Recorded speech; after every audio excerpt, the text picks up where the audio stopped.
ഈ പേടിയും ഭയപ്പാടും ഉണ്ടാവുക. അതുകൊണ്ട് വിശ്വാസികളായ ആളുകൾ അവർ പ്രാർത്ഥിക്കുകയും പ്രയത്നിക്കുകയും ചെയ്യണം. ഇപ്പൊ നമ്മുടെ കൂട്ടുകാരും കൂട്ടുബന്ധങ്ങളും ഒക്കെ പലപ്പോഴും അവർ പലതരത്തിൽ നമ്മെ പല ഭാഗങ്ങളിലേക്ക് വിളിക്കുമ്പോൾ ഒരു നന്മയെങ്കിലും പഠിക്കണമെന്ന താല്പര്യത്തോടു കൂടി നമ്മൾ വന്നു.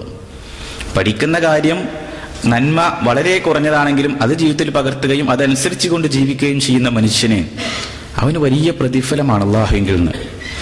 കുറേ പഠിച്ചു, പക്ഷെ ഒന്നും സ്വീകരിക്കുന്നില്ല, പിൻപറ്റുന്നില്ല എങ്കിലോ അത് മോശപ്പെട്ട ജീവിതവുമാണ്.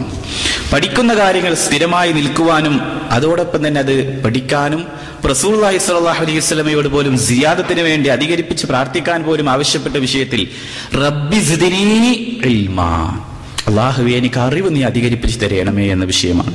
അതുകൊണ്ട് തന്നെ അത് നമ്മൾ പഠിക്കുന്ന വിഷയത്തിൽ ഒരിക്കലും മടിക്കേണ്ടതില്ല. ആർക്കെങ്കിലും അല്ലാഹു വല്ല നന്മയും സുഹൃതവും ചെയ്യാൻ ഉദ്ദേശിക്കുന്നുവെങ്കിൽ ഇഹലോകത്താവട്ടെ പരലോകത്താവട്ടെ ഖൈർ അല്ലാഹു ആർക്കെങ്കിലും ഉദ്ദേശിക്കുന്നുവെങ്കിൽ വൻ മുആവിയ റളിയല്ലാഹു അൻഹു ഖാല റസൂലുള്ളാഹി സ്വല്ലല്ലാഹു അലൈഹി വസല്ലം മൻ യുരിദില്ലാഹു ബി ഖൈറൻ യുഫഖിഹു ഫിദ്ദീൻ. ആർക്കെങ്കിലും വല്ല നന്മയും അല്ലാഹു ചെയ്യാൻ ഉദ്ദേശിക്കുന്നുവെങ്കിൽ മതപരമായ വിഷയത്തിൽ അവർ അവഗാഹം നൽകുന്നു എന്നതാണ്. നമ്മൾ പലതരത്തിലുള്ള അറിവുകളൊക്കെ നേടി, IT മേഖലയിലാവട്ടെ ശാസ്ത്രീയപരമായ മേഖലയിലാവട്ടെ അതോടൊപ്പം തന്നെ സോഷ്യൽ മീഡിയകളിലൊക്കെ അറിവുകൾ ഉണ്ടായിരിക്കും. പക്ഷേ തൻ്റെ ഉപ്പയോ ഉമ്മയോ ഒക്കെ മരണപ്പെട്ട് മയ്യിദ് നമസ്കാരത്തിന് ഇമാമത്ത് നിൽക്കാൻ വേണ്ടി പറയുമ്പോൾ അതിൽ തക്ബീറുകൾ എങ്ങനെ, പ്രാർത്ഥനകൾ എന്ത്, മരണാനന്തര ക്രിയകൾ നിർവഹിക്കേണ്ടത് എങ്ങനെ, വ്യക്തിപരമായി ജീവിതത്തിൽ അനിവാര്യമായി ഉണ്ടായിരിക്കേണ്ട പല വിഷയങ്ങളിൽ അത് പഠിക്കുകയോ പഠിക്കാൻ അവർ സാഹചര്യമൊരുക്കുകയോ ചെയ്യാത്ത സാഹചര്യങ്ങൾ ഉണ്ടായിരിക്കാം. അതോടൊപ്പം മറ്റു വിഷയങ്ങളിലേക്ക് കയറി ചെന്നാലോ ജീവിതത്തിന്റെ ഓരോ മേഖലകളിലേക്ക് തന്റെ മക്കൾ ഖുർആൻ പാരായണം ഓതുന്നു, അവർക്കറിയാത്തൊരു ഭാഗം നമ്മോട് ഒന്ന് ചോദിച്ചാൽ കൈകൾ മലർത്തുന്ന അവസ്ഥയാവാൻ പാടില്ല. ഉപ്പക്കെത്ര ഖുർആൻ ആയത്തറിയാം എന്ന് ചോദിക്കുമ്പോ അവിടെയും മോശക്കാരനാവാൻ പാടില്ല. അതുകൊണ്ട് മക്കളോട് നമ്മൾ പലതരത്തിലും പല കാര്യങ്ങൾക്കും പ്രത്യേക പ്രോത്സാഹനങ്ങളും ഗിഫ്റ്റുകളും അവർക്ക് നൽകാമെന്ന് പറയുന്നു. ഇന്ന് മൊബൈൽ ഫോൺ വാങ്ങിത്തരാന്നൊക്കെ ചിലർ പറയുന്നു, ചിലര് ബൈക്ക് വാങ്ങിത്തരാം, പലതും വാങ്ങിത്തരാമെന്നൊക്കെ അവരോട് മക്കളോട് വലിയ ഓഫറുകൾ പറയുമ്പോൾ അവര് പല വിഷയങ്ങളിലായിരിക്കും. പക്ഷേ മതപരമായ വിഷയത്തിൽ അവൻ അനിവാര്യമായി അറിഞ്ഞിരിക്കേണ്ട ഒരു കാര്യം പഠിക്കാനും അത് പിൻപറ്റാനും അതിലൂടെ നീങ്ങാനും അവനൊരു പ്രോത്സാഹനവും പ്രചോദനവുമാകുന്നുവെങ്കിൽ അത് വലിയ നന്മയും മുതൽക്കൂട്ടുമാണ്. ആ മക്കളുടെ ജീവിതത്തിൽ അത് പരിവർത്തനം സൃഷ്ടിക്കുകയും അവർക്കതിലൂടെ മാറാനും കഴിയുന്നു എന്നത്. അതുകൊണ്ട് നമ്മൾ അറിവ് നേടുക, നമ്മുടെ മക്കൾക്ക് അതിനുള്ള സംവിധാനവും സൗകര്യവും ഒരുക്കി കൊടുക്കുക. ചെറുപ്പത്തിലുള്ള ആ സമയത്ത് പഠിക്കാൻ കഴിയുന്ന അത്ര ഗ്രാഹ്യശക്തി പിൽക്കാലയളവുകളിൽ ചിലപ്പോ പല പ്രാർത്ഥനകൾ പഠിക്കുന്നിടത്ത് ഖുർആൻ ഹിഫ്ളാക്കുന്ന വിഷയങ്ങളിൽ പിന്നീടുള്ള കാലങ്ങളിൽ അത്ര കഴിഞ്ഞോളണമെന്നില്ല. നമുക്കേതാരും കഴിഞ്ഞില്ല, ഇനിയിപ്പോ അത് ശ്രമിക്കുന്നില്ല എന്നതല്ല.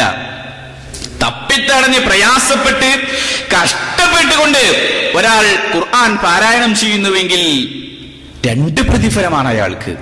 അങ്ങനെ ഓതുന്ന അയാൾക്ക്, തപ്പിത്തടഞ്ഞ് ഓതുന്നവന് 2 പ്രതിഫലമുണ്ട് എന്ന് പോലും പഠിപ്പിച്ചു. നിരുത്സാഹപ്പെടുത്തുകയല്ല.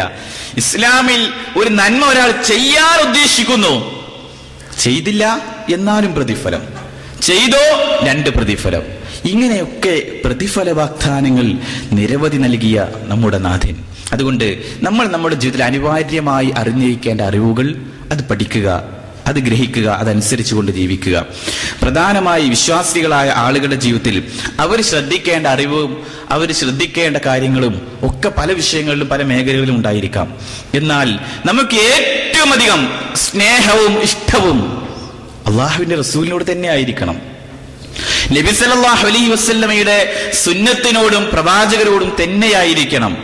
പ്രവാചകൻ ഇന്ന് നമ്മുടെ കൺമുന്നിൽ ഇല്ല എങ്കിൽ പ്രവാചകന്റെ സുന്നത്തുകൾ തിളക്കമാർന്ന രീതിയിൽ നമ്മുടെ മുന്നിലുണ്ട്.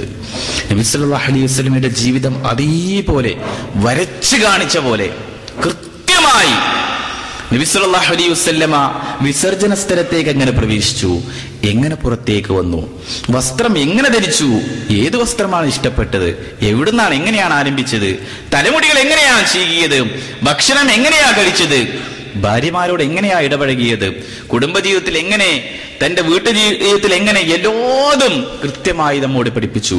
അതുകൊണ്ട് നോക്കൂ നിങ്ങൾ, റസൂലുള്ളാഹി സ്വല്ലല്ലാഹു അലൈഹി വസല്ലം പറയുന്ന ഒരു ഹദീസ്, വദിത്തു അന്നി ഖദ് റഅയ്തു ഇഖ്വാനനാ, എന്റെ സഹോദരങ്ങളെ ഞാൻ കണ്ടിരുന്നുവെങ്കിൽ ഇന്ന് ഞാൻ ആഗ്രഹിച്ചു പോവുകയാണ്. അപ്പൊ സ്വഹാബത്ത് നബിയോട് ചോദിക്കുകയാണ്, യാ റസൂലല്ലാഹ് അലസ്നാ ഇഖ്വാനക്, അങ്ങയുടെ സഹോദരങ്ങൾ ഞങ്ങൾ കൂടെയുണ്ടല്ലോ നബിയെ.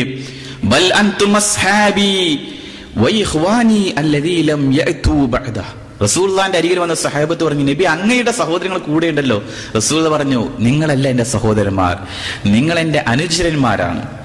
എന്റെ സഹോദരന്മാരെന്ന് പറഞ്ഞാൽ അവർ ശേഷം വരുന്നവരാണ്. എങ്ങനെ? റസൂൽ അവരെ തിരിച്ചറിയുന്ന അടയാളങ്ങൾ പോലും കൃത്യമായി പഠിപ്പിക്കുകയാണ്. അവസാന കാലയളവുകളിൽ റസൂലുള്ളാഹിയുടെ സുന്നത്തിനെ നെഞ്ഞോട് ചേർത്ത് പിടിക്കുന്നവർക്ക് 100 ഷഹീദിന്റെ പ്രതിഫലമുണ്ട് എന്നതും, അതോടൊപ്പം റസൂലുള്ളാഹി സ്വല്ലല്ലാഹു അലൈഹി വസല്ലം പഠിപ്പിച്ച ആ സുന്നത്തുകൾ തിളക്കമായ രീതിയിൽ പിൻപറ്റുന്ന ആളുകൾക്ക് സ്വഹാബത്ത് ജീവിച്ചിരുന്ന ആ കാലയളവുകളിൽ പ്രതിഫലം എങ്ങനെയൊക്കെ നൽകപ്പെട്ടുവോ അതുപോലെ നൽകപ്പെടുന്നു എന്നതാണ്. റസൂൽ അവരെ തിരിച്ചറിയുന്ന അടയാളം പോലും പഠിപ്പിച്ചത് അവരുടെ വുളൂഇന്റെ